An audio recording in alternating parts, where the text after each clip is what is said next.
So I will go ahead and start that. Welcome to the November quarterly meeting. This is for the RHC Michigan Quality Network. I'm really excited about today's agenda. You can see that on your screen. If folks can't see that or if they're having any audio-visual problems, please put it in the chat. I'm also super excited to introduce our new RHC logo. So hopefully all of you can see that. We are going through a bit of rebranding here at the Michigan Center for Rural Health. And the executive board, as well as myself and a couple other team members, recently met. And we went through a number of different options that our intern was able to give us. We have a graphics design intern in our office, and we were able to have a number of different logos presented to us. And so this is the one that the RHC Executive Board accepted and voted on. So we're super excited to introduce that. As you can see, we have a jam-packed agenda today. We have some welcome and updates, of course, I will give. We have a number of different speakers today, so I will get right through my slides. I do want to introduce our Michigan RHC Network Board. Again, we met recently at the Critical Access Hospital Conference. I was able to spend a lot of quality time with these ladies, and they're just a phenomenal group to work with. So we do have a new board member, but I want to just reiterate everybody who's on our board. We have Keisha Sexton. She's from Northern Pines. She's the practice manager there. She is leading our group as president. Vice President Wendy Langworthy, she's Director of Operations at McLaren Central. She will be joining us a bit later. She did have a meeting conflict today. And then we have 4 additional members that are member representatives. We have Laura Green, I know, who is on the call today. She's the Director of Population Health. And I did not update the slide, and I just realized that she is from Aspire, formerly from Hillsdale. So they did have 3 other hospital collaboratively working together. Ruanne Vanderveen, she is from Sheridan Community Hospital, and she is practice manager now. Tammy Wall, again, I did not update this. My apologies, ladies. And then our newest member, Terry Breck. She is the Rural Health Accreditation and Education Specialist from the University of Michigan Health, Sparrow. So I just want to welcome and thank each of these ladies for spending time with me this last week up at Traverse City at our Critical Access Hospital Conference. So a few of the things that we chatted on outside of the logo was looking at our next year. And this is some of the topics that we came up with. It's not yet finalized. We still have a little bit of meeting time to go through, but we wanted to share this information and just let you all know that the executive board is really working hard to bring topics that are meaningful to you, that are important to you, and that resonate with you. So some of the things that you should be able to see at these 2025 meetings are as follows. Of course, I will always start with some RHC network and updates. We always have great things going on in our office and love to be able to share opportunities with all of you. We'll continue to share on RHC compliance in some fashion. I'm not sure what that looks like, but we'll have RHC compliance as always a cornerstone of the work that we do, and giving you updates on the most recent compliance and audits and best practices. We know that there's a lot of changes coming over this next year with legislative updates, especially with the Medicare physician fee schedule. There'll be a lot of updates coming out with regards to that. So we'll be sure to make sure that we're bringing that information to you. We'd like to focus in on a different quality improvement metric. I know for the last couple of years, we've really focused in on hypertension, and we've done some project work around CKD. And so we've looked at diabetes as being the topic that we'll be focusing on and making sure that we bring some relevant information to all of you. Social determinants of health, or social drivers of health, again, is another area that I think we need to bring focus to, since this is something that we will likely have on our agendas. And then we also talked about leadership development and employee engagement and empowerment. Things that were important to the RHC Executive Board and likely important to you as well. And then last but not least, we all know that we struggle with workforce strategies and keeping our workforce, especially around MA and recruitment and retention. So we'll be sure to bring that kind of information to you this next year as well. So looking at the meeting schedule, this is what you can expect for next year. Of course, each quarterly meeting will send out information to the RHC network listserv and make sure that you have that meeting information. We'll typically give you a teaser on what those topics look like so you'll understand whether this meeting is relevant to you or to somebody else within your office. We certainly welcome all of your staff members who are interested in this kind of information. Some might be more relevant than others, so be sure to share that information in your office. And then additionally, we will have a practice manager workshop in some fashion again. We haven't decided on the details on this, so we're still working through that.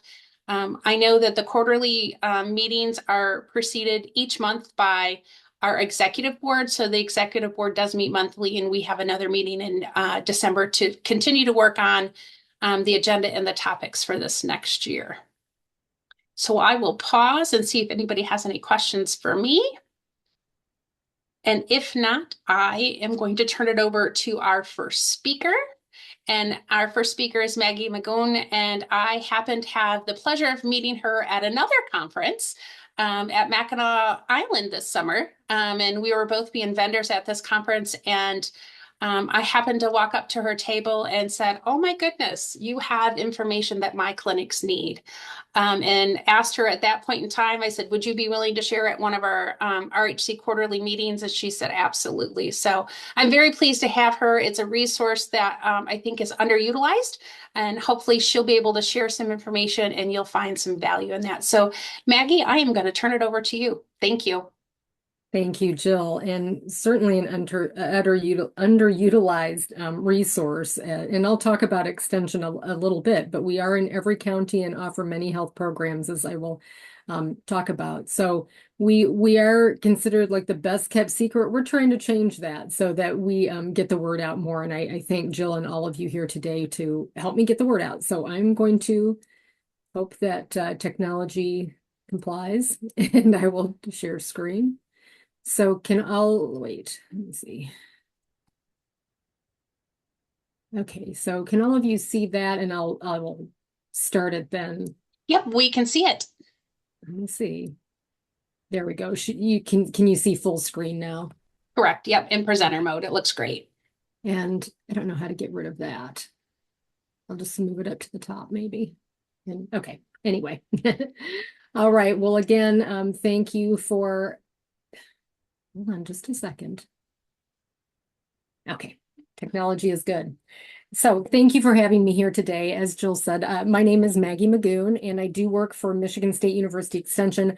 I am a extension health specialist, so I am located on campus, although I go there just a couple of days a week and actually live a little north of Mount Pleasant. So it's about an hour and 10 minutes for a drive to work, but it's good, and I'm glad to be on campus when I can be. So and I am going to speak with you about health education resources for rural Michigan, but really it is for all of Michigan. But a couple of the projects I will talk about today are very specific to rural populations. And that is one of my areas of interest. I may have met you at one of those healthcare conferences previously and talked with some of these programs to you. Or I very recently was hired at Extension, in fact, just a couple of years ago to focus on the Michigan Vaccine Project, which was a $7 million grant through the pandemic by CDC and MDHHS. So you may have seen that. We stormed social media with that project and programming throughout the state.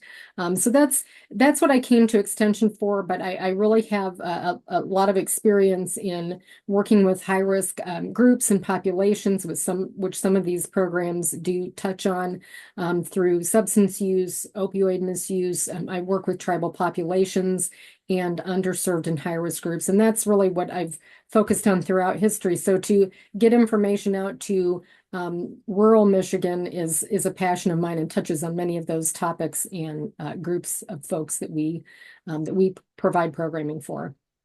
So why is it not going forward?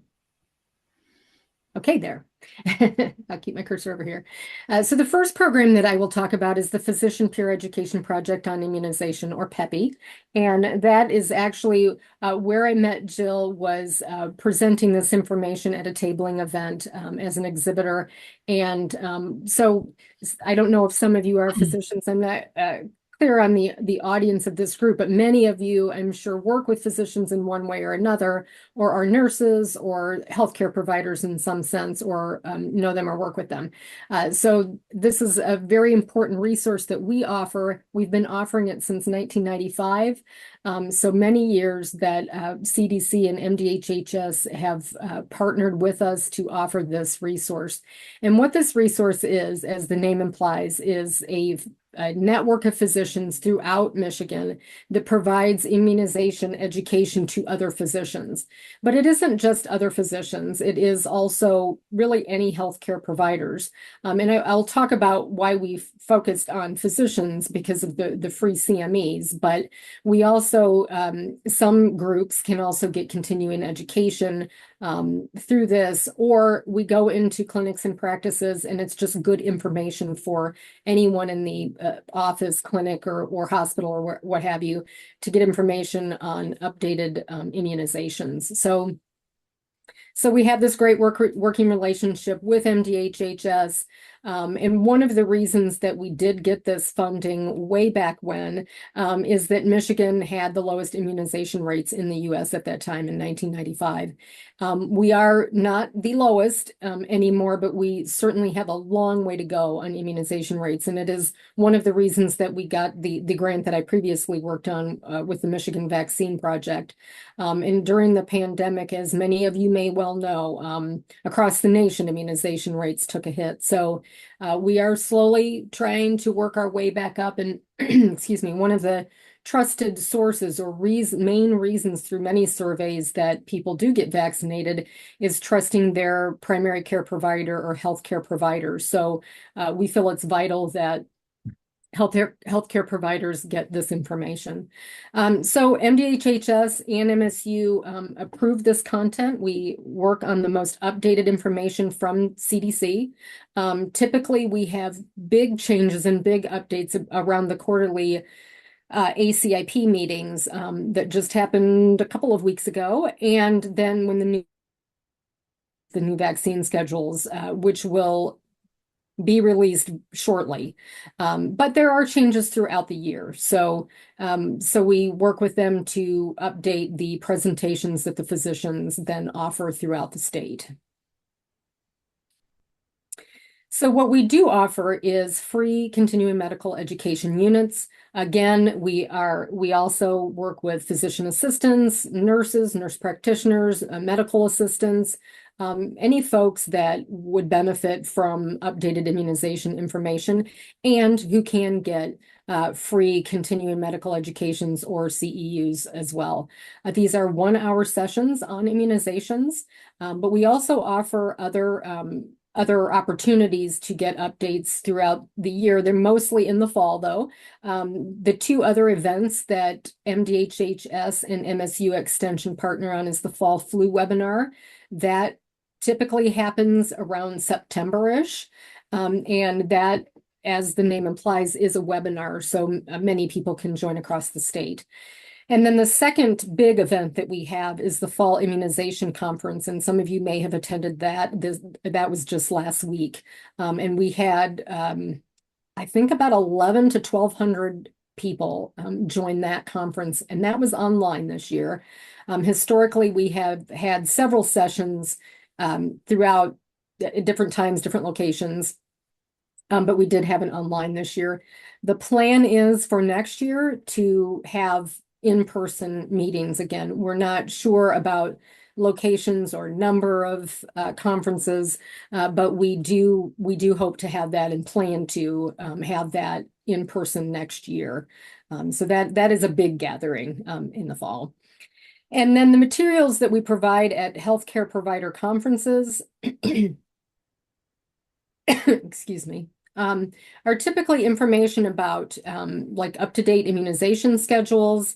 We give information about vaccine hesitancy and anxiety. That, of course, increased. I shouldn't say of course, but unfortunately increased during the pandemic. We also have personal vaccine story posters and brochures so that you or medical care provider, whoever you work with, can post those around their office or clinic. We also have then information about the free CME sessions that I will get to as well. So we are currently updating the PEPI website. So some of this information is on there if you want to go view it, or if you want to refer someone else to go look at it. We're hoping to have, especially, we have an events page currently on there, but we're getting assistance to then update the entire page. And so hopefully we will have things like the fall flu webinar and immunization conference on there. Currently it was, I think it was posted through MDHHS, but then some of you may have gotten the invitation to attend through email, and then you register through MSU Extension. So hopefully we'll have that link that you can refer to on the websites for next year. If you have any events that you want to have posted, please feel free to contact me, or if there are conferences or workshops or whatever that you would like to publicize, please let me know and we can work on getting those on our website.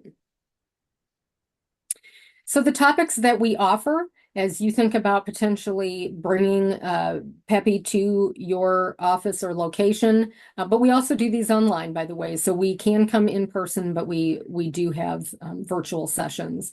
The topics of immunization range the entire lifespan. So we work with pediatric all the way to adult. We hit the adolescent group specifically with the HPV immunizations. We also work with family practice, OBGYN.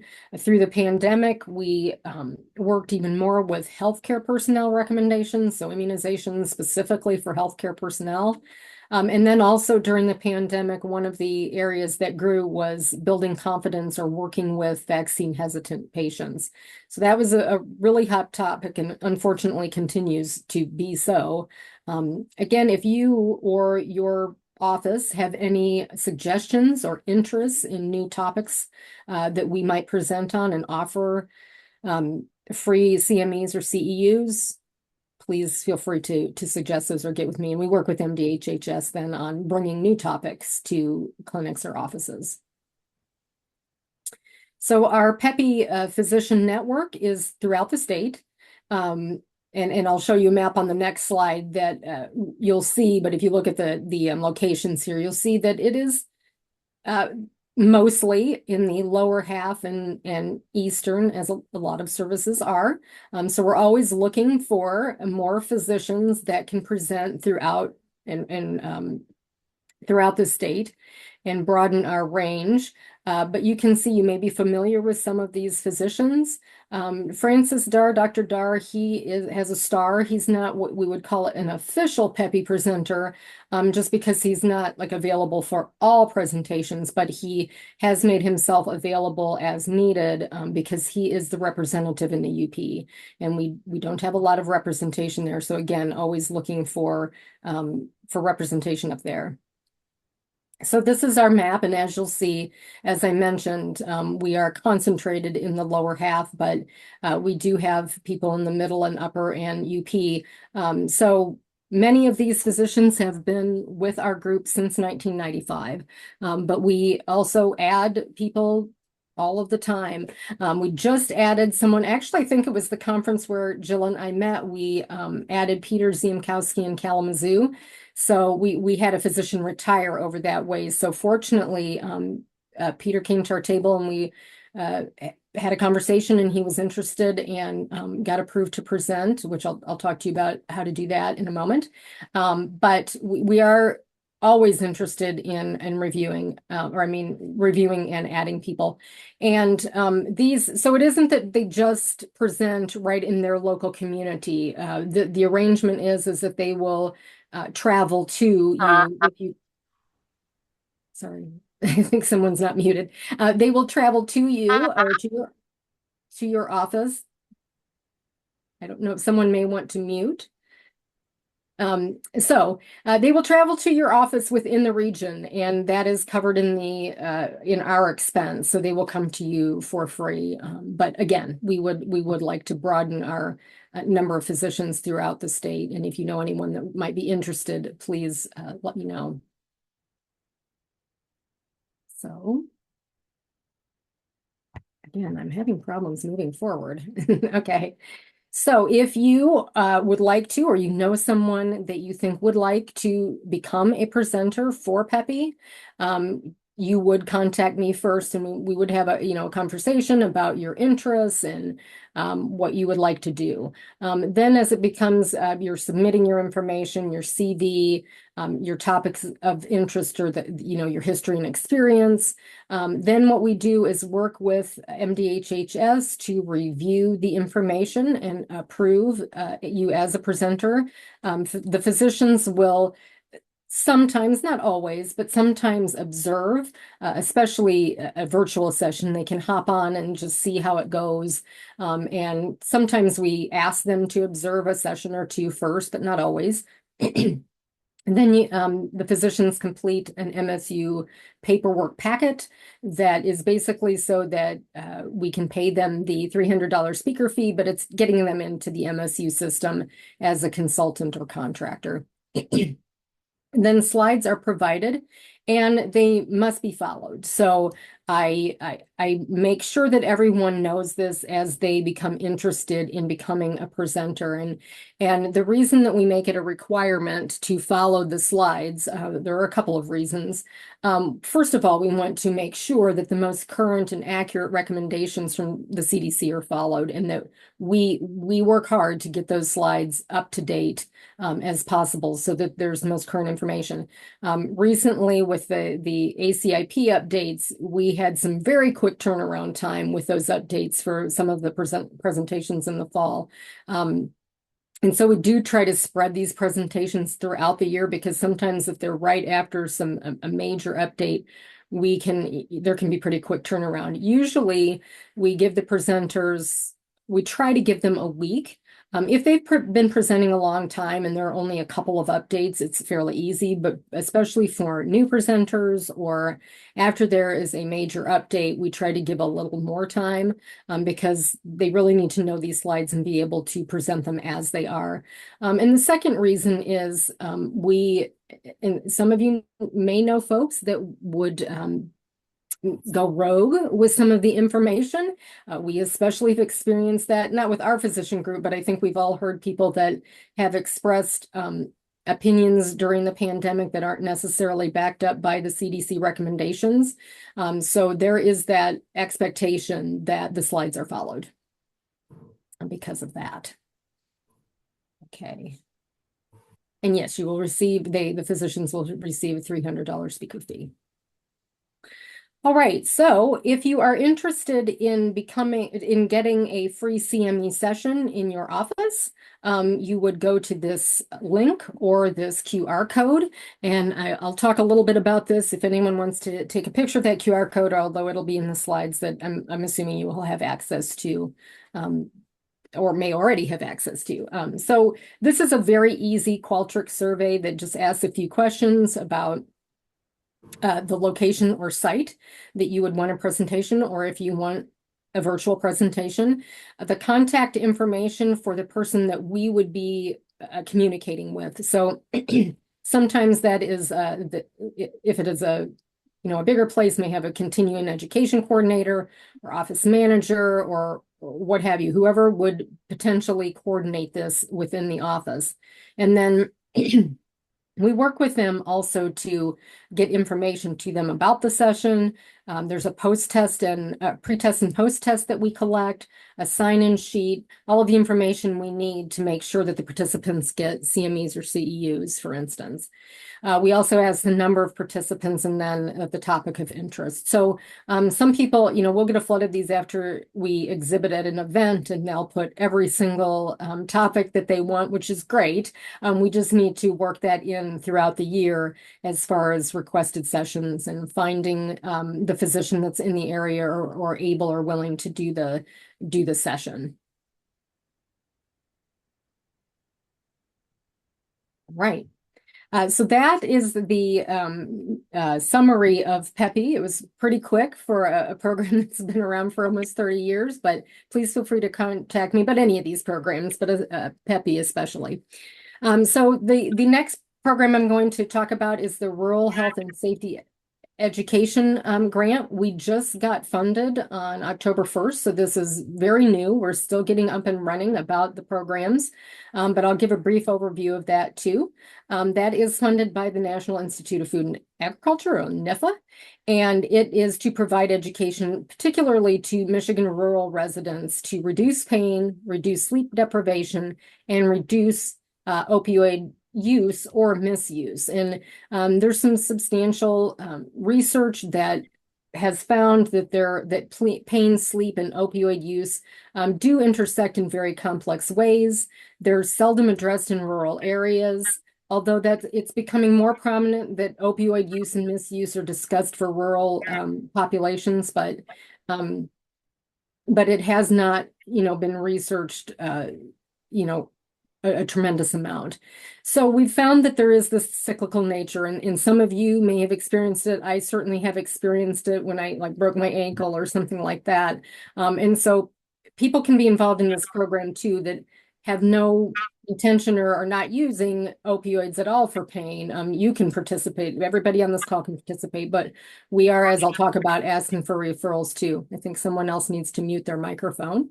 So we have found that individuals with disturbed sleep tend to have enhanced pain sensitivity and lowered pain thresholds.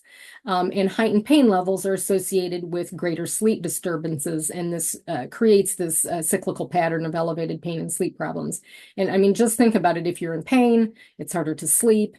And if you don't sleep, then you typically have more pain or are more sensitive to pain. And like I said, I've certainly experienced that myself. So we do have four main objectives in this grant that addresses this with the rural population. And I'll talk specifically about our target counties in a moment, but the four main objectives are, the first one is to conduct a rural media public awareness campaign.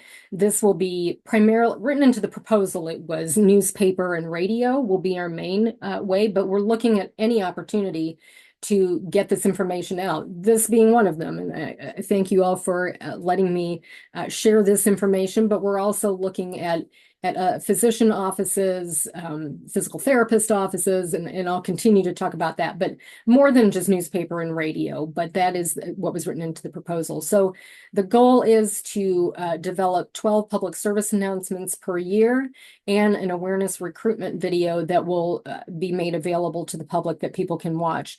That is currently being developed, hopefully to be done by December or early January.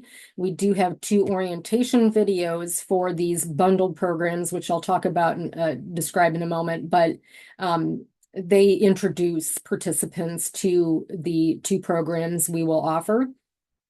And also, through the PSAs and the awareness and recruitment video, we hope to educate 100 rural residents per year, so 300 total for the 3-year grant. The second objective is to receive at least 150 referrals per year to these bundled programs. So I am lead for objective 1. So that's one reason I am getting this information out, is to hopefully start recruiting and getting people to come into the programs. And again, looking for physician referrals. We actually won a national award recently, MSU Extension did, on our health referral system. So partnering with medical professionals, rural health centers, all of the places where we can partner to get people referred into our health programs. And then the objective 3 then is to train and certify at least 12 volunteers or extension staff. And we already have staff that are training that are teaching the individual programs, but with these bundled programs that I'll talk about, we need more volunteers and staff to teach them. And then objective 4 is to reach 900 rural adults through these 2 bundled programs. 900, that's over the full 3 years. So these are our target areas. And we're We're reaching all rural. We have 57 counties that are rural, as you likely know, in the state. But really, our programs are open to everybody. The proposal targeted the top 10 areas of high need based on crude rate of opioid-involved poisoning and overdose deaths per 100,000. So these are the 10 counties that we will specifically target, like the actual newspaper and radio campaigns will go out to, but we will serve anyone, and anybody can join these. So again, we're targeting any kind of physician offices too, that or healthcare providers in general that deal with, or their patients may come in with pain and sleep problems. So this is a figure of breaking the cycle that contributes to opioid use. So these are the two bundle programs that I was talking about, the Sleep Education for Everyone program, or SLEEP, and Tai Chi, and then sleep and mindfulness. And both of these have evidence-based practices that have been shown to improve sleep and pain, which we intend to then hope improve sleep and pain and reduce then opioid use and misuse.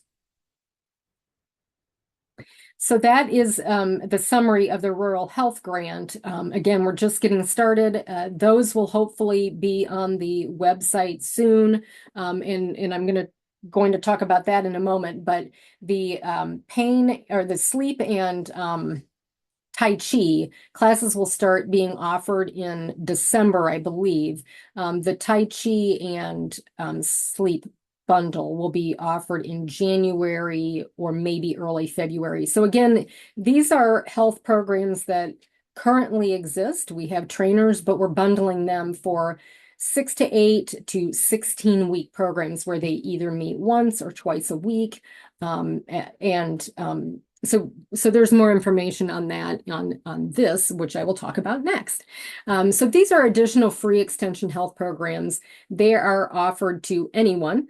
In fact, people from out of state can even attend these. Many are online, although they are in person. Extension is in every county. So use those resources that are in all of your counties for education purposes. And we present this information. I mean, our table of exhibiting events is mostly about PEPI, but we have flyers and big posters of this that we give to healthcare providers. And these actually go like hotcakes because anyone can participate. And so once we say that and we say you can participate too, people really do benefit from this, and but also refer their patients. That's why we bring it to the PEPI events too. So we have evidence-based programs for chronic disease self-management, so chronic pain and diabetes. The Tai Chi for arthritis is an individual program, but also part of that rural health bundle. The Matter of Balance for falls prevention. So as you can see, so we offer several of these in many community organizations through extension, but we do offer a lot of these. We go into, let's say, senior centers because they address many health issues. Mindfulness for better living. So that is the one that's part of the bundle as well. Then Relax, or alternatives to anger. So relaxation to address anger issues. The Sleep Education for Everyone, which is part of the bundle, and powerful tools for caregivers, caregivers or anyone, and then Walk with Ease. So again, the RHC, or the Rural Health Bundles, will be added to this poster and to the website soon. We just didn't want to add those yet until they were both available for people to register, but I believe like I said, the sleep and Tai Chi are up now. So you can go to the website through this link or the QR code, and they will all come up, and then you can just click which ones you want to attend. Or if you are interested in any of the posters for your office or clinic, or even trifold brochures, please get a hold of me and I can send those to you. Or I can have, the extension office in your county give them to you as well. So that is my contact information by email, which I am very responsive to, or telephone. And again, I'm on campus, but I do work from home a few days a week, and I'm just north of Mount Pleasant. So that is all I have. That is our statement, and I will stop sharing. And I finished a few minutes early, but want to open it up if anybody has any questions or comments, or put in the chat if you want me to contact you. I'm going to be stepping off this meeting early for another presentation and meeting. But if you want to put some information in the chat right now before I go, if you want me to contact you, or you can contact me, I can put in the chat again my contact information. Well, thank you, Maggie. We really do appreciate it. And I will be sending out the slide deck post the meeting. I actually will be posting it on our website and all that information. So we do appreciate the information. Does anybody have any questions? You can feel free to unmute or put it in the chat. Well, I do have a question. I know that you said, you get kind of a little bit more of a robust response once you've gone to a conference or you've done a presentation. When you do go out to a clinic, what's the response that you get from the clinic staff? What is it like to go out, and what are they experiencing? Can you share a little bit about that? Well, I have not actually been at a site when the physicians do, because the physicians really we facilitate it Okay. and make sure that everything runs smoothly. Like, we work with the continuing medical education officer there, the office manager, what have you, to make sure that things run smoothly. If it is in person, sometimes we do go if it is in person, just to make sure things run smoothly. But if it's virtual, we're more behind the scenes. But so far, I mean, we have, over the almost 30 years of this, people certainly appreciate being able to get this information right at their site or virtually, and get those free CMEs or CEUs. So that's the hook. We can get people in and provide this free education for them. So we've always had pretty good experiences, and I haven't heard anything. I mean, I haven't heard anything during the pandemic about any bad experiences, but then these are requested by people who want this information in their location. So we've always had we've always had good luck with it, and we stand behind this because it is MDHHS and MSU extension approved slides that are directly from the CDC recommendations. So Yes, that's what we go with. It's evidence-based, it's science-based. It is the recommendations from the CDC. And we definitely appreciate it, whether it's you're focusing in on the seasonal vaccines or you're focusing in on your childhood immunizations. We know that there's challenges for the clinics. We know there's challenges for the public and hesitancies. So I certainly encourage anybody on the call that has an interest to reach out to Maggie and her team and get something set up for your office. It's a great resource. Again, oftentimes underutilized, but oftentimes, sometimes it's just because you all didn't know about it. So thank you very much for being here today, Maggie. We really do appreciate it. And if we have any questions that come up in the chat, or need some follow-up, we will definitely reach out to you. Okay, thank you very much, and thank you everyone who participated. Thank you. Okay, our next speaker, we do have a couple of individuals from one of our offices at the MDHHS. I'm very pleased to have both of them here today. We have Christy Pastor and also Adam Weiss or Weiss. I'm not sure which one it is. It's Wheezy. So. Wheezy. Oh, well, neither one. Wheezy. Okay. Yeah. So very pleased to have both of you with us. We've recently, or more recently, developed a bit of more of a relationship with MDHHS and really want to be able to bring their expertise to our RHC network. We know oftentimes our clinic managers and our administrators, they have questions or challenges, and they don't always have a contact. So I'm really excited for them to be able to hear your information today and also get to know you, to be able to have you as a resource. So I will turn it over to Christy Pastor and Adam Weesey. Appreciate you being here. Good afternoon. My name is Christy Pastor. I am the section manager over clinic reimbursement. So I truly want to say thank you for having us. Excited to kind of go through a few things today. And if there is something additional that you have questions on or would like some resources, please let us know and we'll make sure to get that out there for you. So I'm going to share my screen. So we have a presentation to go through at any time. If you have questions, just let us know and we can go from there.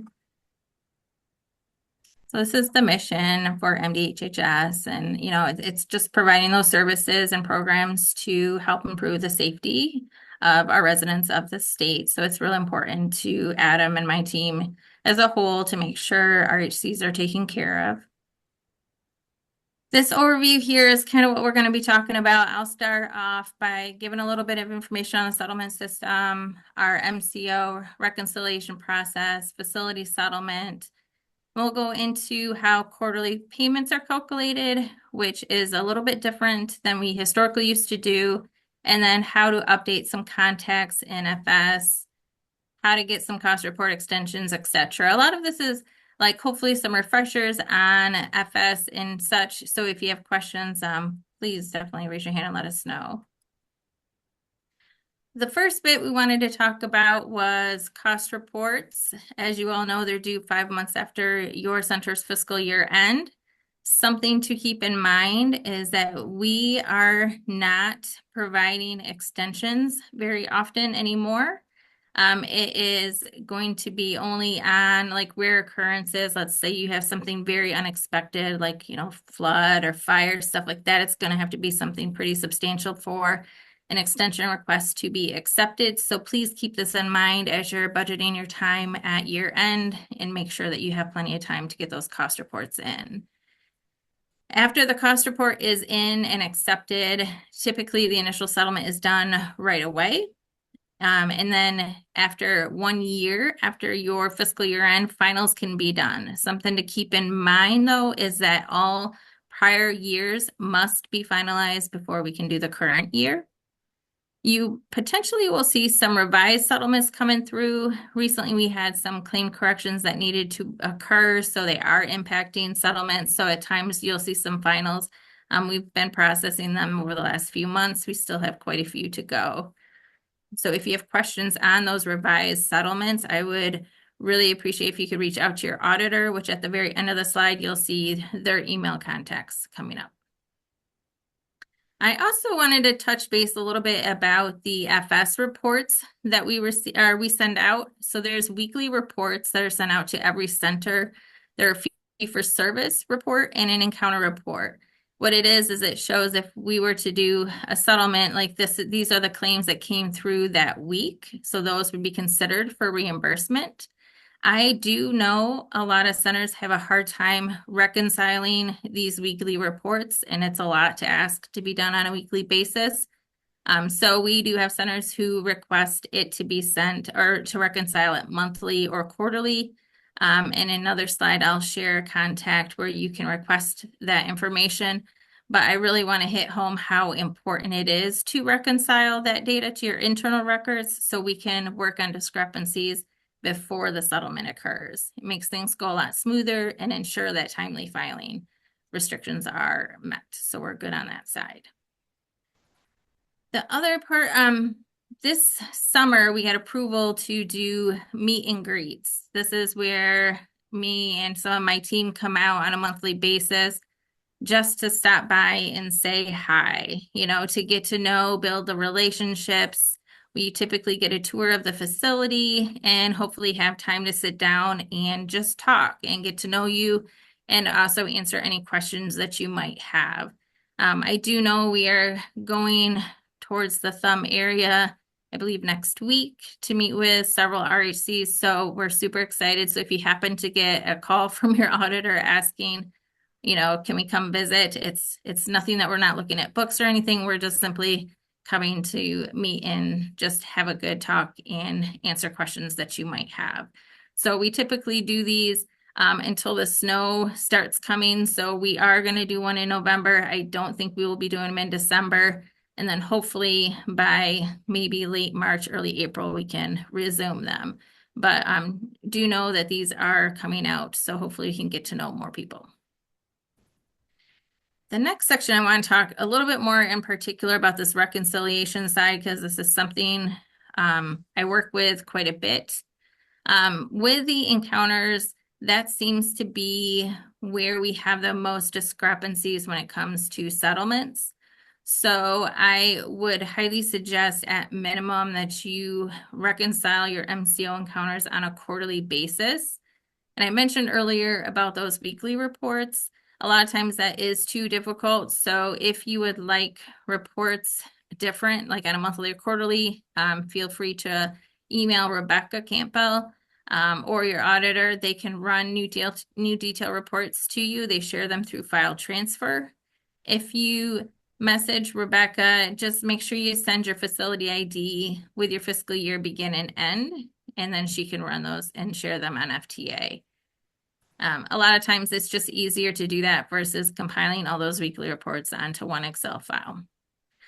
I'm also sharing information on a comparison tool that we created at the state to make comparing your internal records to these reports a little bit easier. The comparison file is on the screen. It's the CMPR claims. That is an add-in that is done through Excel. And you will also see that there's a memo that tells you how to add it in and make it work into your Excel. So if you need assistance on that, let us know. We can also help walk you through it. But essentially, you will put your information in one tab, and then the state detail goes in the second tab, and you run the add-in, and it looks at beneficiary ID, data service, and procedure code, and it identifies what's not matching. So from there, you would have to take a look to see if the encounter is in base champs, or if you need some help, we can assist with this part as well. We're essentially trying to see where the discrepancy lies. Did the encounter make it into champs, which is pretty much our number one issue we're finding right now. For whatever reason, some of the MCO visits are not making it there. So we will work with the MCO and the RHC to ensure that that happens. We have had situations where NPIs, you're billing NPI, what is in champs is not what was on the claim. So we've worked with the MCOs to get those corrected as well.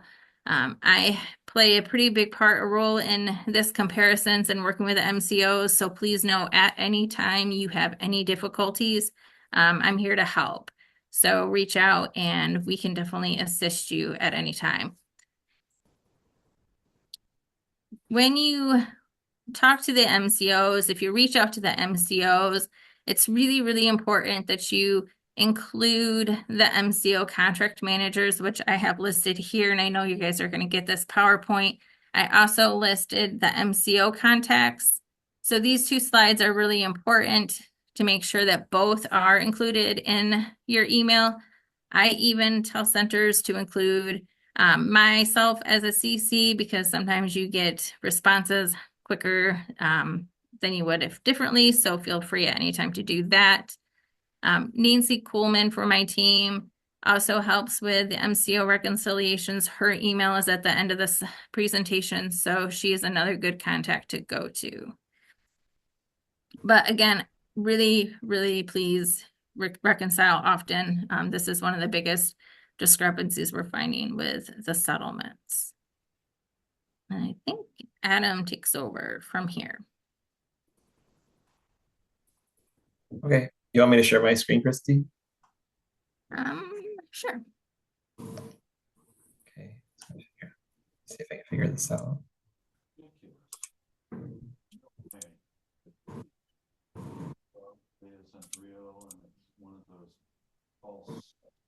Okay. Let's see if I can get that going.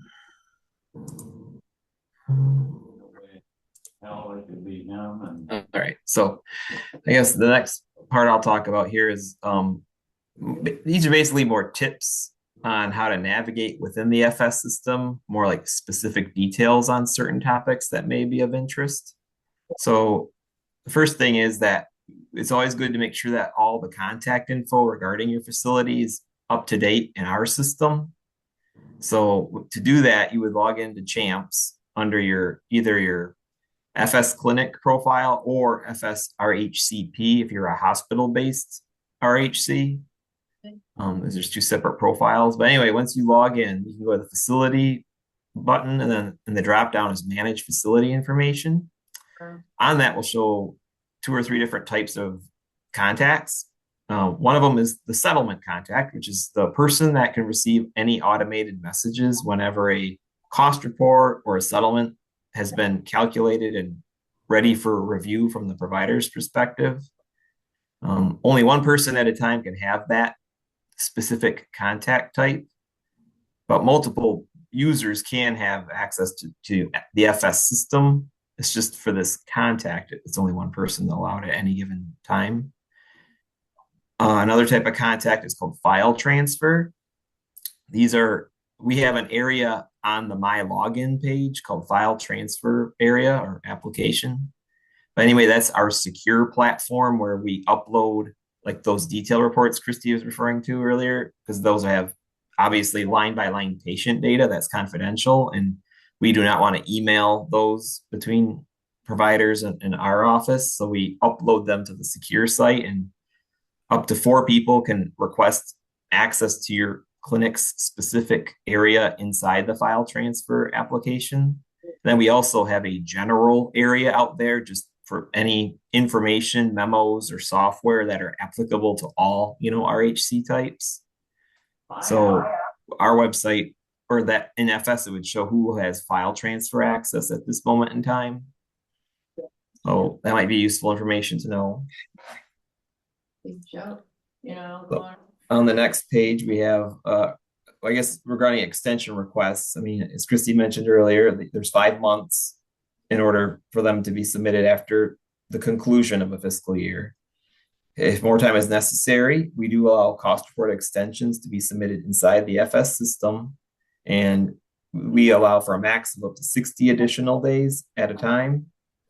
But going forward, we're going to scrutinize those requests more closely. It would need to be a more significant reason, like changing accounting systems in the middle of the year, or significant change of staff, that's preparing the cost reports. Because one of our more common comments was reviewing disparities between the data that populated in FS and then the internal records of the clinic.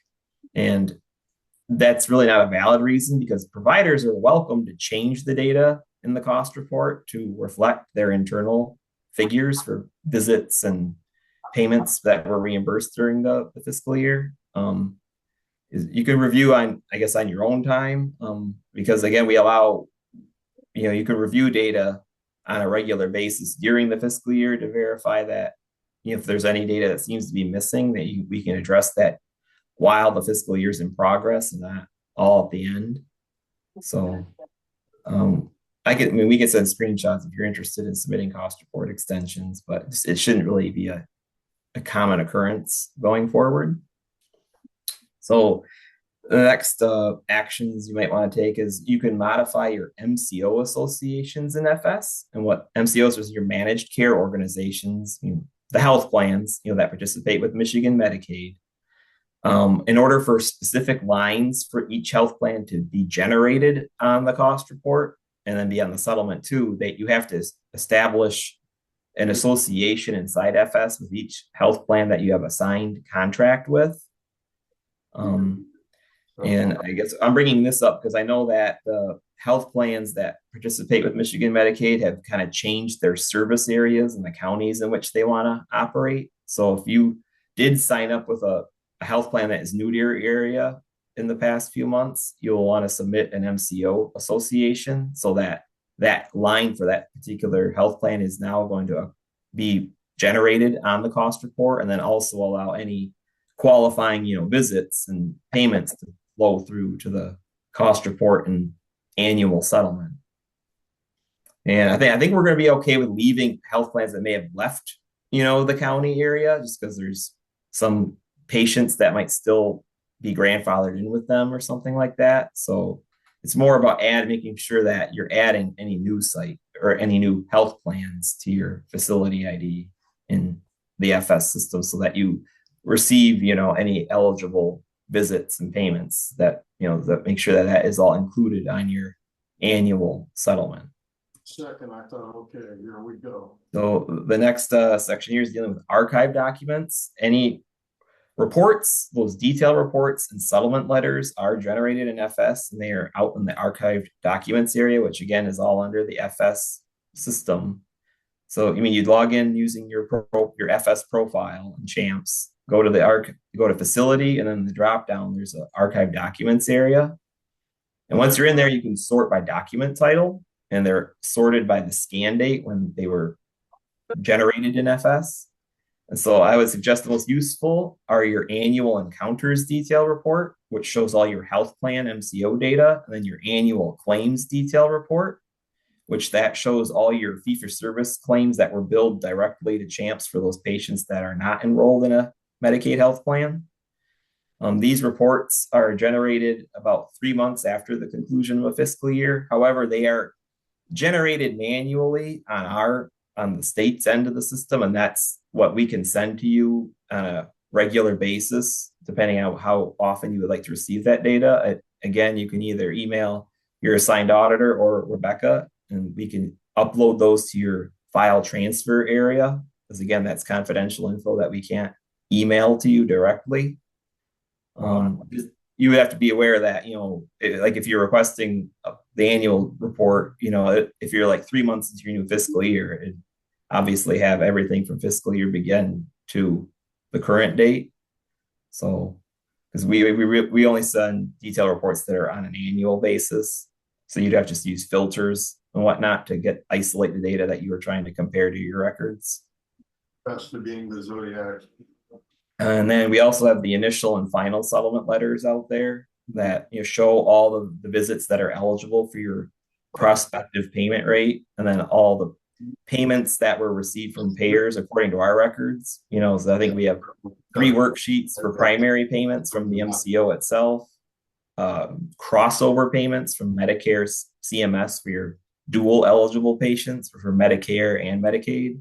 Then we have an other insurance worksheet that shows just any miscellaneous third parties that may have been able to bill to and get reimbursed from during the fiscal year. But anyway, the letters themselves are generated out into the archive documents area. And then I guess at any moment in time, you're allowed to review current and any previous settlements going back to when FS launched in 2018. So to do that, you would go to the settlement process list and then click the hyperlink for the fiscal year that you're interested in looking at. On there, you'd see the initial settlement, and then the final settlement, which closes out the fiscal year, and then any revised versions of those settlements that may have been necessary to calculate. And then for current settlements that are in 30-day review, final settlements, once they're approved by a senior auditor, they go out to providers for 30 days. And you are allowed to click acknowledge if you're satisfied with the amount and would rather receive the funds sooner on an IRA. And you can click acknowledge if you're interested in that. If the 30 days comes and goes, we automatically will send it out anyway. So it's important to reach out to your auditor if you have significant issues with the amount that you see out there. But otherwise, at the end of the 30 days, they go out automatically. But you're allowed to click acknowledge if you would like to prematurely end the 30 days and just receive your whatever that remaining balance is on the next available RA inside Champs. Other than that, this is a list of these are all the auditors that work in the clinic's reimbursement division. So if you are unaware of who your current contact is, just feel free to email any one of us and we can look up who the assigned auditors are for your site you're using. Either I would just ask, send us your NPI or your Medicare ID number for your site, and then we can look up your facility ID inside of the FS system, and then also who your assigned auditor is, and we can get you going down the right road. Other than that, that's about all I have here. Is there any questions?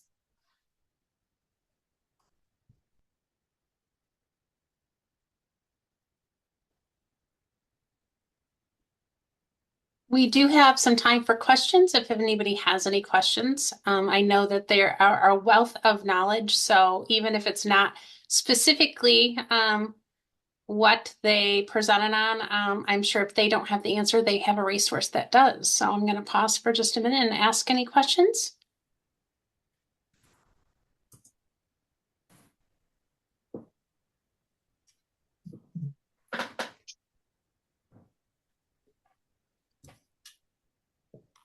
Well, Christy and Adam, we really appreciate you being here. I know that you guys have a difficult job and have a lot of individuals that you work with, and we appreciate your support. Of course, with 220 RHCs in our great state, hopefully you're able to encounter a number of our RHCs, and you can build some relationships with them. I know oftentimes, you know, they'll email me and it's like, yeah, I need to call my friends at the state because I don't have the answer. So we really do appreciate you being here. Yeah, for sure. You know, we're really excited to have joined today. And, you know, if there's any questions, like, please don't hesitate to ask. That's definitely what we're here for anything big, small, little. It's all good. I do want to admit or say something too about facility settlement. We did provide a training out in the general area of FTA. So it just is kind of some tips and tricks on FS in particular. If there is something in there that isn't clear or you want more guidance on, please let your auditor know because we do update that periodically. So please definitely reach out if there's any questions. Thank you, Christy. We really do appreciate that, and we appreciate your partnership and being on for us today. Without a doubt, you're a wealth of knowledge, and we appreciate it. Thank you so much. You're so welcome. Well, I don't believe my next speaker is on yet. So I am going to ask, we will just skip over the next one. Renee, I'll just call out real quickly. Renee, are you on yet? I know she was fitting us in. So I'm going to go ahead and move to our next presenters, which is Jill Hewitt and Jessica Schroeder. I know I see both of them on. And these two women have been working diligently with me for the last 6-9 months. It was very happenstance that I ran across these two individuals and have been able to engage them in some work with some of our other certified rural health clinics around chronic care management. I know many of you do chronic care management out of your clinics, and they are an absolute wealth of knowledge, and we appreciate having them be there. And can't wait for them to share the information. But in addition, as you hear them present, we have contracted with them to do some work, as I mentioned, with some other RHCs. We have one spot left that we are able to extend to a single RHC where they would work with you side by side to help uplift and enhance your chronic care management program. It's something that we've carved out of our flex dollars to be able to assist an RHC to maximize the work that they do with their RHC program. I will say that the two other clinics that have engaged thus far and the one that's about ready to engage, I have a feeling that they would say nothing but positive things. So I'm super pleased to have both of them here today, and I'm going to turn it over to Jill and Jessica. Thanks for being here, ladies. Hi, everyone. Thanks, Jill. We appreciate you. I'm glad I jumped on early. I know, me too. I know. And I texted my other speaker, but I know she was fitting us in. So we'll just swap things around. We pivot well. I am going to share my screen, which is always a joy.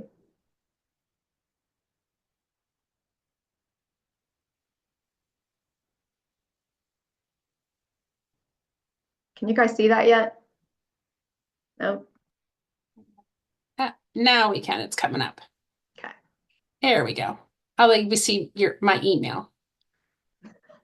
There we go. There we go. Hi, everyone. So like Jill said, I'm also Jill Hewitt, and Jessica Schroeder. We are part of, well, we are Savvy Jane. It's an LLC that we've created. We have been working in Michigan this year, working with a couple of clinics. We also work in Illinois, and then we work in Missouri. Jess and I actually work for a critical access hospital, Ozarks Community Hospital. So we do this, like this is our full-time job, and then we also consult. So that's kind of our niche is we're not just talking about CCM and talking about data analytics, like this is what we do for our day-to-day job. Here's a little bit about Jess and I. Jess, do you want to introduce yourself? Hello, everyone. My name is Jessica Schroeder. I've been working in healthcare for 11 years and originally started out in accounting and then crossed over into the quality and clinical analytics space. And so Jill and I partnered up a few years ago whenever she took over CCM. Data analytics just naturally helped out with the quality measures and our value-based contracts. And so, Jill, I'll let you talk a little bit about yourself. Or she just stepped away. There she is. Sorry, the door blew open. I'm at one of the clinics. All right, take it away, Jill. Thanks, Jess. Like I said, I'm Jill Hewitt. I have been working in private practice since, 2000, I believe. The only thing I've done is primary care. And then I started doing CCM in 2016 with an independent practice, moved over to OCH 2019-ish. And we were able to build the program kind of for the ground up here. So it's been a lot of fun. This is all Jess and I do. We really love it. So we're kind of able to like practice a bunch of stuff in our clinics and throw a bunch of stuff up against the walls and see what sticks. So it's been interesting working outside and getting into different states. We love Michigan. You guys have a lot of care coordination money and just a lot of opportunities that other states don't have. You guys are very lucky, especially with your blue codes. And so today we are going to be talking specifically about CCM, the GO 511, the 99490, 99439. So those codes specifically, and just kind of how to create a CCM care plan. I am interested, feel free to use the chat. Jess is gonna let me know. I'm interested who's doing CCM. Are you not doing CCM? Have you just started doing CCM? Do you have a robust CCM program? Any tips or questions that you guys have, we're more than happy to share. So Ozarks Community Hospital, we are a 25-bed critical access hospital. Our hospital is located in Arkansas. And then in Missouri, we actually have 2 RHCs. We just got a new one in Arkansas. We have one fee-for-service clinic that's attached to the hospital. And then we have 12 other RHCs that are spread out through Missouri. So Springfield, Missouri, and then we have a whole bunch that kind of go down into like the really rural health areas.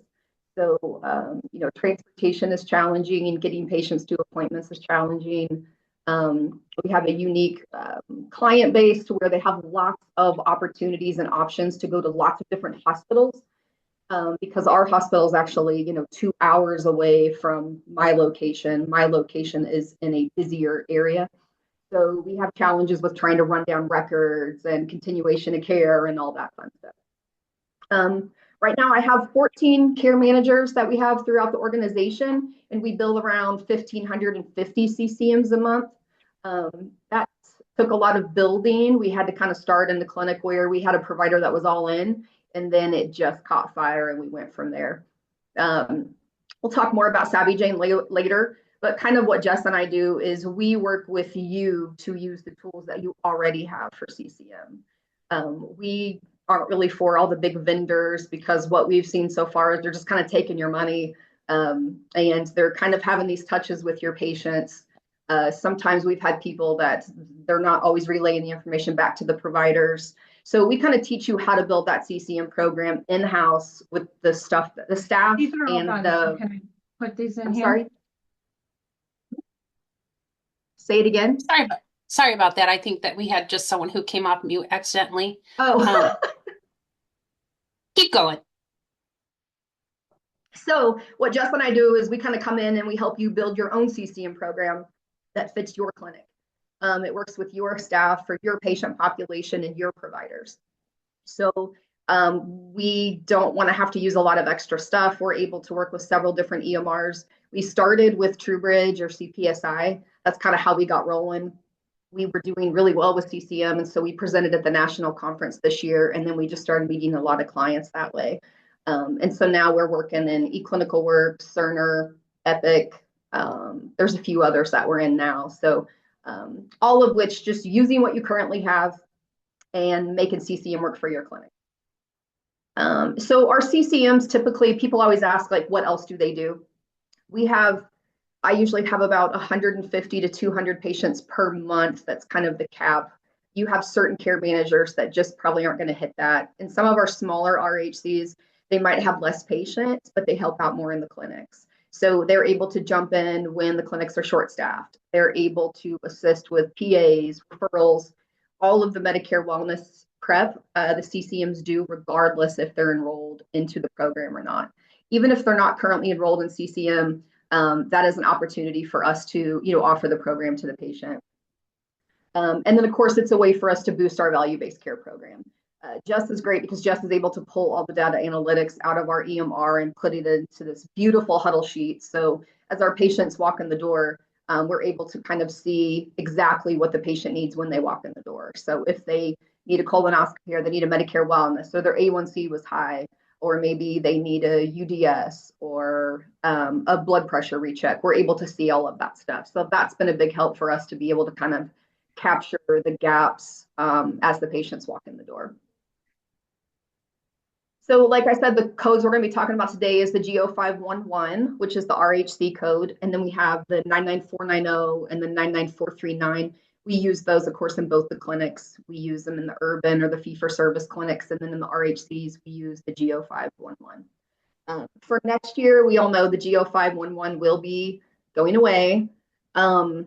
We will have a grace period until, I believe, the last day of June, July 1st, where you can still use that G0511. For us here, we will try to keep using that code until it sunsets, because I don't want to get that lower reimbursement until we're ready to go. So we will keep using that for a little bit until we get everybody transitioned over. Whoops, we went a little too far. So for 2025, we have the advanced care management codes. And this is like a whole nother presentation. I'm still jumping into a lot of this stuff. I know one of the factors was they wanted you to have a robust bi-directional data feed for your patients. And I think it's great that they think our patients are just sitting at home taking selfies and then sending it to the providers. We can hardly get them to, answer the phone. But this is where CCM is going for next year. I was on some calls, and it looks like we will be able to continue to use the 99490, 99439 until you are ready at your organization to be able to jump over into the advanced care management codes. They want you to have a TCM program in place, and then also one of the big ones was the dual enrolled patients. So the dual enrolled patients, your Medicare, Medicaid will be worth more money. So that was kind of how they were selling it. So more to come on that. I wanted to talk about the initiating visit. We get a lot of confusion on this, on the care plan situation. And no matter where we go, some people think you have to do the care plan during that very first month. You can if you're going to do what's called the initiating visit. So the initiating visit is what you were going to do for patients that have never been seen at your clinic before or have not been seen within a year. If that is the case and you want to enroll them during that first month, then you can do the initiating visit. The initiating visit is more in depth. It requires more work, and the provider actually has to do the care plan. So when all of those components are done, then you can bill. Go back here.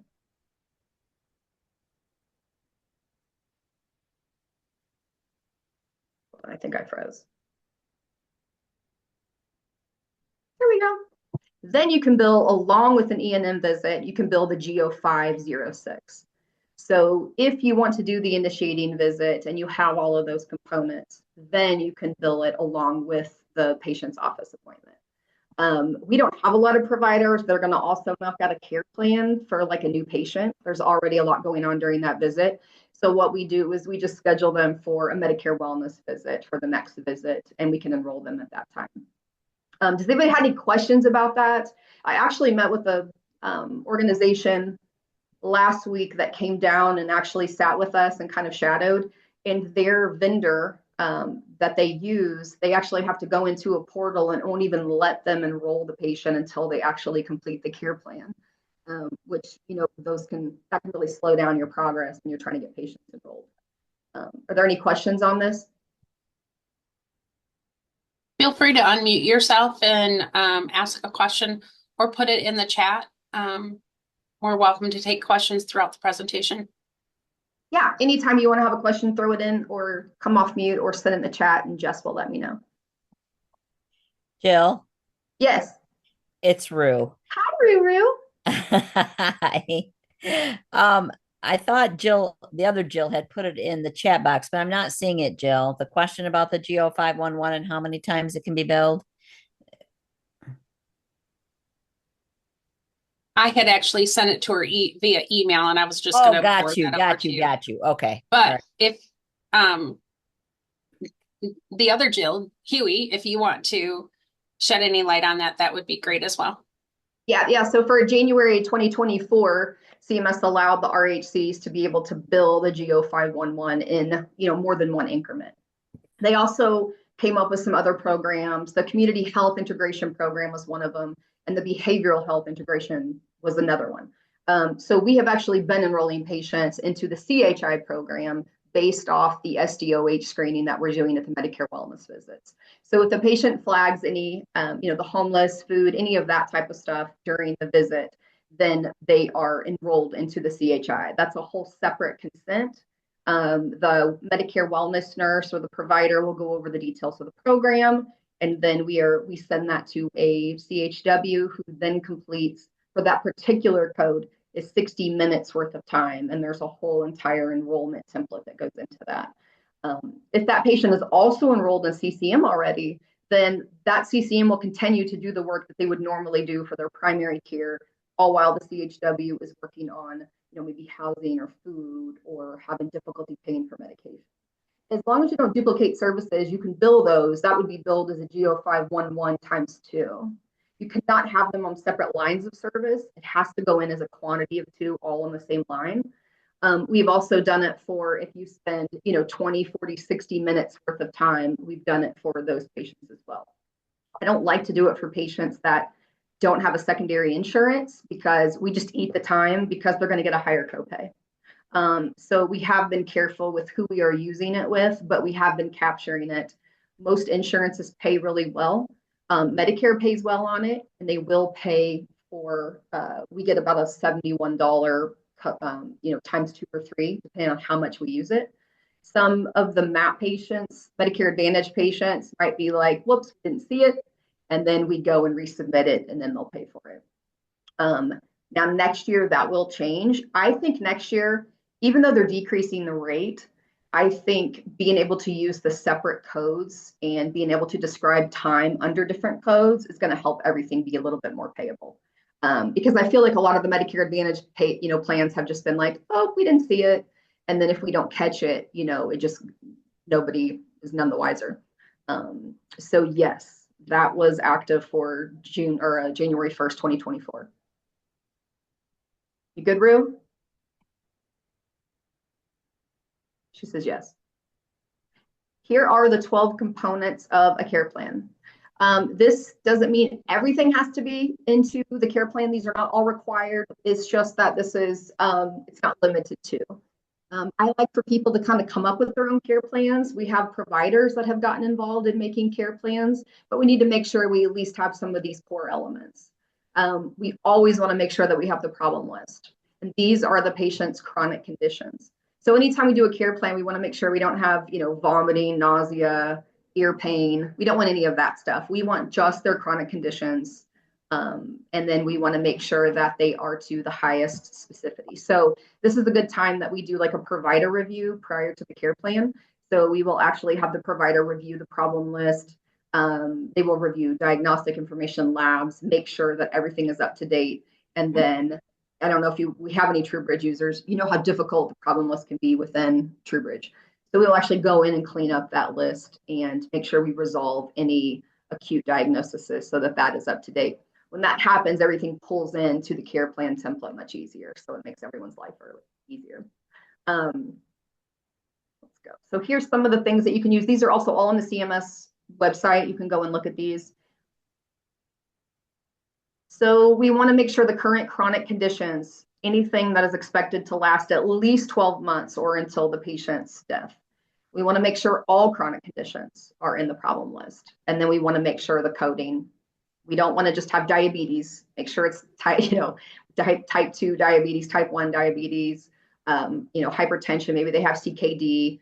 This is a really good time to clean up that problem list. Patient goal. We have this for our PCMH requirement in Missouri. This is part of our patient center for medical home that we have a patient goal in the care plan. So this is just a personal goal. I have some patients that really have a lot of fun with this.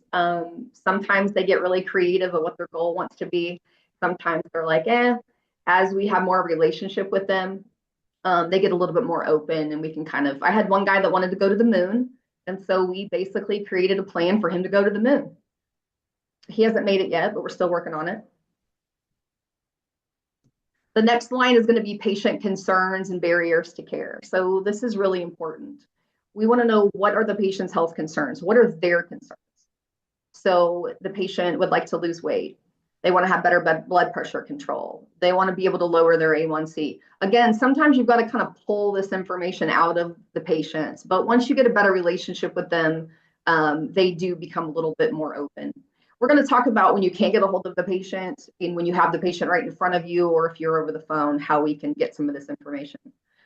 So once we establish what their concerns are, what are their barriers? So what is keeping them from losing weight? What is keeping them from controlling their blood pressure? What's keeping them from lowering their A1C?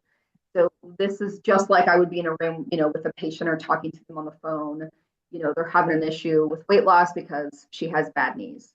The blood pressure control, because she's gained some weight and she's not able to get around, it's caused her blood pressure to be a little bit higher. And then the late night snacking is just, killing her A1C. I had a patient one time, it was great because she was newly diabetic and we had been going over, sorry.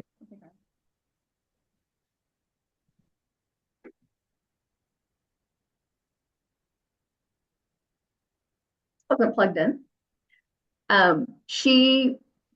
We went over a whole entire diet and everything, and she came back 4 months later and we were going to recheck her A1C. Well, it wasn't any lower. She was so mad because she goes to the Waffle House every single day. And as soon as she found out she was diabetic, she stopped getting syrup on her pancakes. And she could not figure out why her A1C wasn't getting any better. So just sometimes those conversations, when you're having those conversations with patients, they say those little things and you'll be like, oh, well, guess what? Let's lay off the pancakes.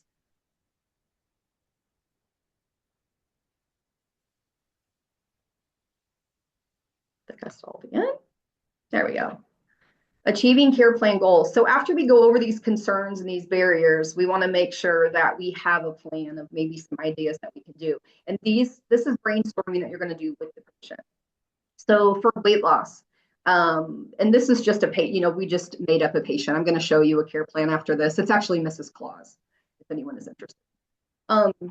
Mrs. Claus is going to visit her local YMCA, and they have a water therapy program that she heard about. So we're going to write that down, and that's what we're going to have in the care plan. And then I'm going to be able to follow up with her on this to see if that actually happened. The blood pressure control, she's going to take her blood pressure once daily, and she's going to bring in a log to the next appointment to go over with the provider. And then for lowering the A1C, she said one of the barriers was late night snacking. So we are going to try to eliminate the late night snacks. And then we also offer maybe seeing a diabetic educator. We're also going to go ahead and mail her a diabetic diet, some ideas, and then like a healthy snack list that we're going to see. So as I'm going back over this in the months later, I'm going to be able to kind of go back and see what we did, what worked, what didn't work. And the whole point of the care plan is this should evolve.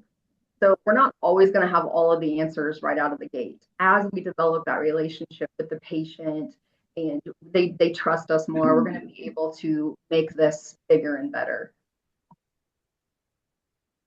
The provider guided goals. So this care plan is provider guided, but patient centered.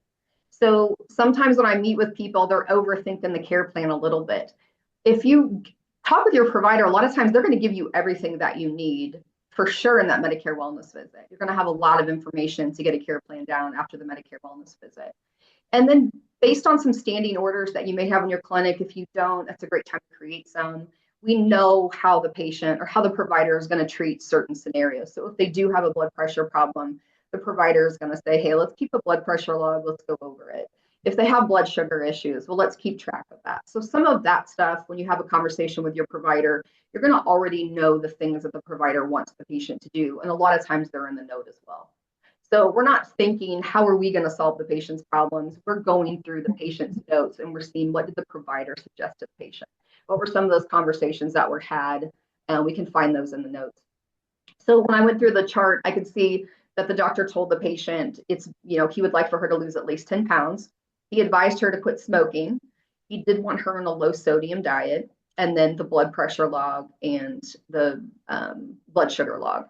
So these are all things that we're going to put into the care plan under the provider guided goals. And these will be things that we tell the patient, this is what your provider has said. These are the goals we're going to work on. How can we help you achieve those goals?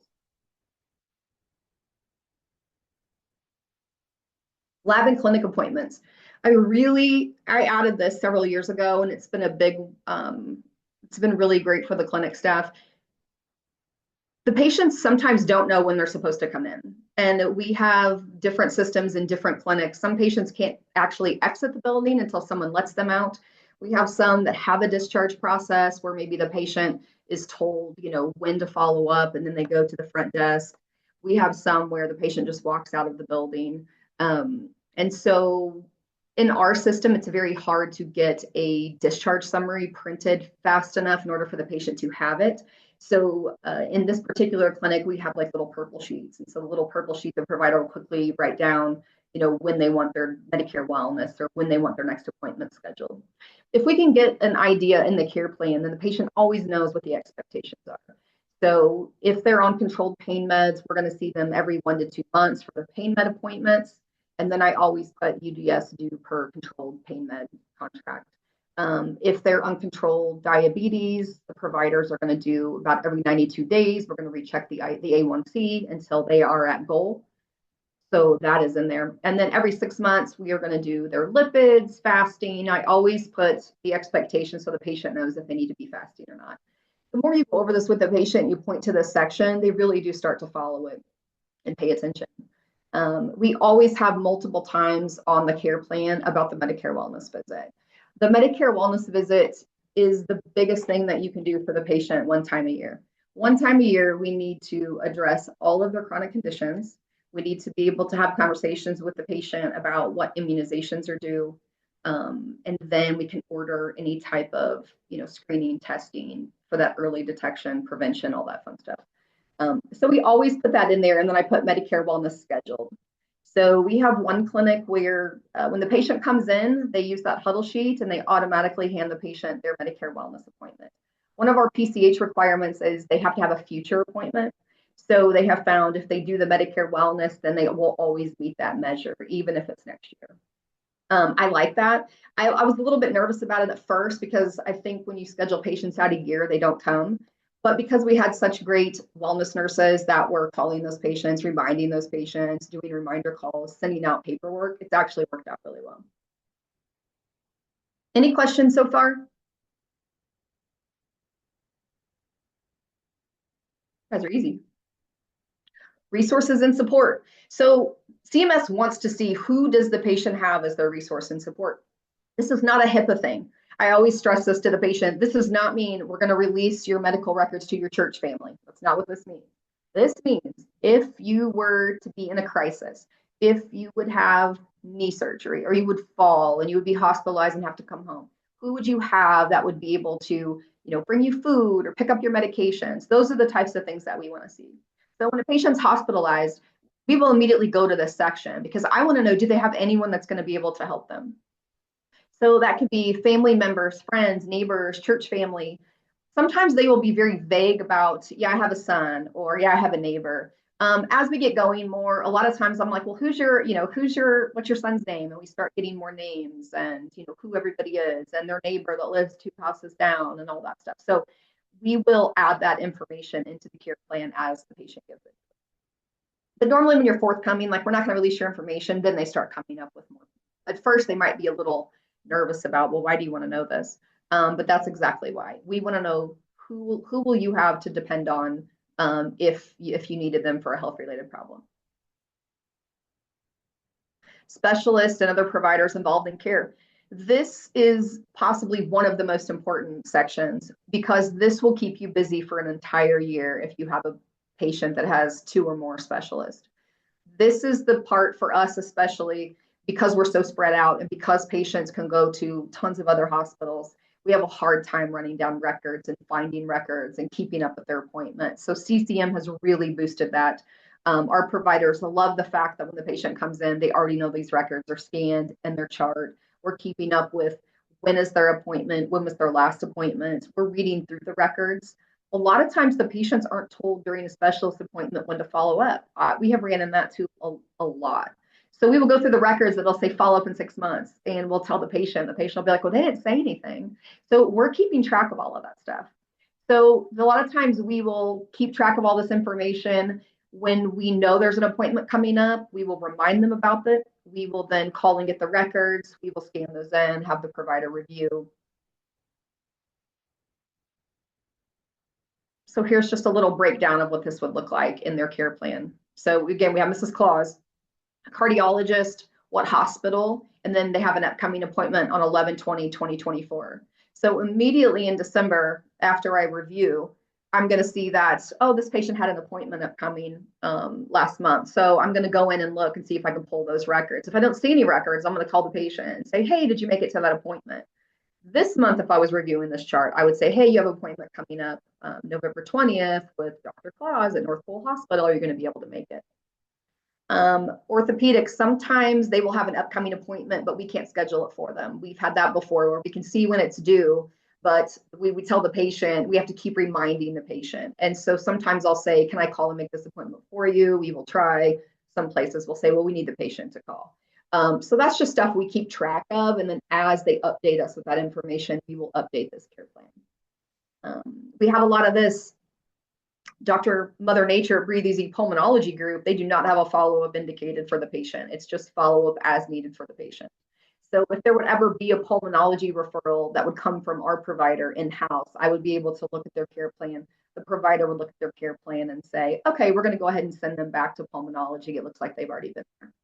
So everybody in the office can use this care plan if they need to know when their next appointment is, where to send the patient, where they've been before, where we need to call and get records for. Everything is in the care plan. And then we always like to add a DME supplier. So if they have oxygen or CPAP, any of that information, we like to put down who their supplier is. The next one will be any preventative immunizations. So I've broken this out from the care plan because we highlight it a lot when we go to mail it to the patient, because we want to make sure they pay attention to when their Medicare wellness is. So this patient has already scheduled their Medicare wellness. So it's already scheduled for 6/26 of 2025. Their next colonoscopy is going to be due in 2028. Mammogram and DEXA, August 2025. And then these are the immunizations that are available to them that they qualify for that maybe they haven't gotten yet. If sometimes you can send information, sometimes the patients want us to send out the information on the vaccines, we can do that. We will also flag this at the Medicare wellness visit. And so that way the provider knows what they qualify for. And then they can have the conversation with the patient of maybe why they would benefit from having the pneumonia shot or the flu shot or the shingles shot, whatever it is that they want. The treatment goals, provider guided. So these are the ones that are going to be specifically by the provider. So if there is a weight indication, then we want it to come from the provider. We are not, your CCMs, we are not going to be sitting there saying, it looks like you could probably lose, 10 pounds, or maybe you should be on a sodium restricted diet. That should never come from us. This is all stuff that's going to come from the provider. So all of that stuff will be in this area. This is about pain control. If their blood pressure is over a certain amount, what are those parameters? Those are conversations you can have with your provider. So they will be able to kind of give you the information. I've actually sent this exact box into a note template for a provider and said, hey, can you give me some parameters for this patient's care plan? They will quickly do that. We'll send it back, put it in the care plan, and then we also have it in documentation if we would ever need it later. Current medication list. Always, always, always send an updated current medication list with the care plan. In our template, and probably most of yours, you're able to bring in the medication list. I like to change it to where we have to change it in our system to where you have the dosage, the SIG, it's like in a table form. The patients seem to follow that a little bit better. And we want to make sure this is patient friendly. So we're not trying to use anything that the patient doesn't understand. We want to make sure they understand everything about this care plan. I've even gone through the medication list, and sometimes they want to know what each one's for. We can do that. Anytime the medication list changes, or if they notice that there's a discrepancy, or they're like, I'm not taking that